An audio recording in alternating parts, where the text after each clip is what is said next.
메르스 사태 당시 대한예방의학과 메르스 위원장을 맡으셨던 감염병 역학 전문가시죠. 김호란 국립암센터 예방의학과 교수님 나오셨습니다. 어서 오십시오. 네, 반갑습니다.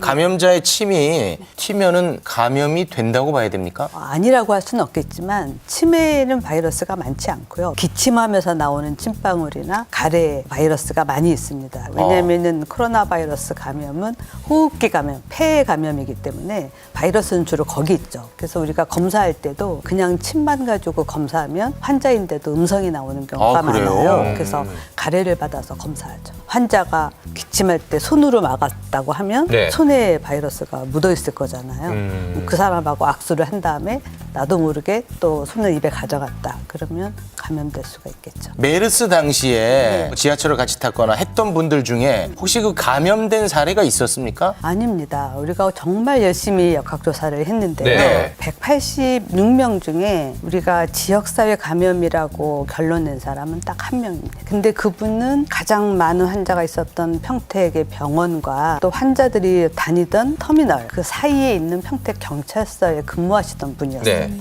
그때 이제 노출이 된 분이고 가족 간에 감염된 사람이 한 4명 정도 있었고 나머지는 전부 병원에서 네, 병원이나 아니면 앰뷸런스 안에서 기사하고 같이 노출 이런 분이었어요.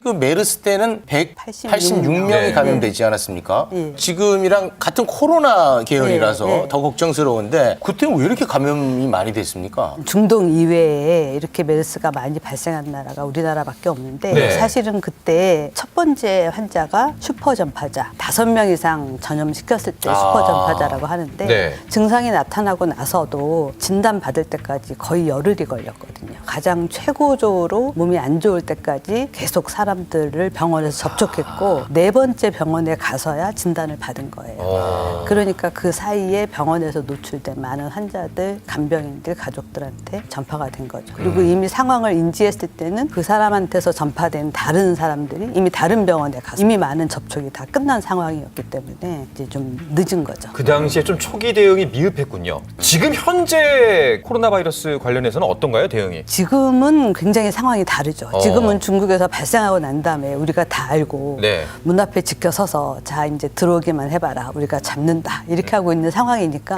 그때하고는 굉장히 다릅니다. 네, 그렇군요. 지금 확진자의 이동 경로가 공개가 되면서 나도 만났던 거 아니야? 예. 이런 이제 걱정이 확산되고 있습니다. 예, 질병관리본부에서 연락이 안 갔으면 네. 만난 사람이 아닙니다. 아, 만났더라면 무조건 나는 연락을 받을 수밖에 없습니까? 예, 예. CCTV로 다 확인을 해서 가까이 있었던 사람들을 다 밀접 접촉자, 일상 접촉자 분류를 해서 그러니까 밀접이라고 하면 피부 접촉이 있었거나 서너 마디 이상 대화를 한 사람이 밀접 접촉이거든요. 그런 분은 자가격리, 대화도 안 나누고 피부 접촉도 없었는데 바로 옆에 가까이 있었다. 네. 한 2, 3m 떨어져 있었다. 이런 사람은 일상 접촉자로서 우리가 능동감시라고 하는데 본인이 일상생활은 다 하면서 하루에 2번씩 체온을 재서 알려주는 거죠, 질본에.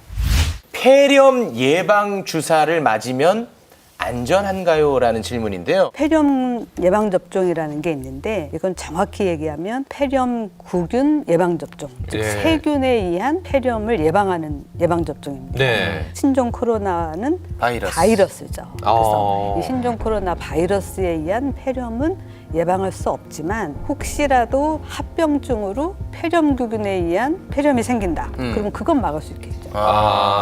그렇지만 바이러스에 의한 폐렴은 막을 수는 없다. 홍콩 연구팀이 신종 코로나 백신을 개발했다는 보도가 나왔어요, 어디선가. 네. 이제 그러면 다 괜찮아지는 건가요? 지금 아무리 유행이 영화처럼 진행되지만 백신도 그렇게 영화처럼 뚝딱 개발되는 게 아닙니다. 백신을 개발하려면 이런저런 실험을 해서 환자에서 효과가 있는지 봐야 됩니다. 이런 과정을 하는데 몇 년이 걸리고요. 만약에 다 했다고 해도 정말 신종 코로나 바이러스 환자한테 효과가 있는지 보려면 신종 코로나 바이러스 감염증이 계속 유행하고 있어야 됩니다. 환자가 그렇죠. 있어야지 환자가 있어야 효과가 있는지 보죠. 확증할 수 있을까요? 예. 우리가 일상에서 할 수 있는 부분을 좀 짚어주면 좋을 것 같습니다. 네. 메르스 때 보니까 환자 옆에 있었던 사람 중에 마스크 쓴 사람은 감염을 안 했는데 마스크를 썼는데 코 밑으로 내려서 쓴 사람은 걸린 많은 경우를 보았습니다. 아. 예, 호흡기이기 때문에 정말 마스크가 중요합니다. 손 씻기 중요하고. 네. 예. 마스크는 뭐 털 마스크 이런 건 안 될 거 아니에요? 그렇죠. 예. 그거는 이제 어떤 걸 써요? 방한용이고요. 네. 보통은 뭐 수술용 마스크나 KF80 정도면 네. 충분합니다. KF80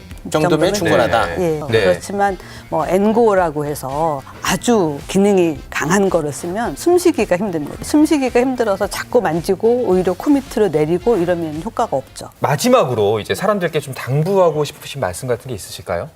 우리가 메르스를 겪었잖아요. 그 메르스를 겪고 나서 저희 전문가들이나 모든 사람들이 메르스 전과 후가 똑같으면 안 된다.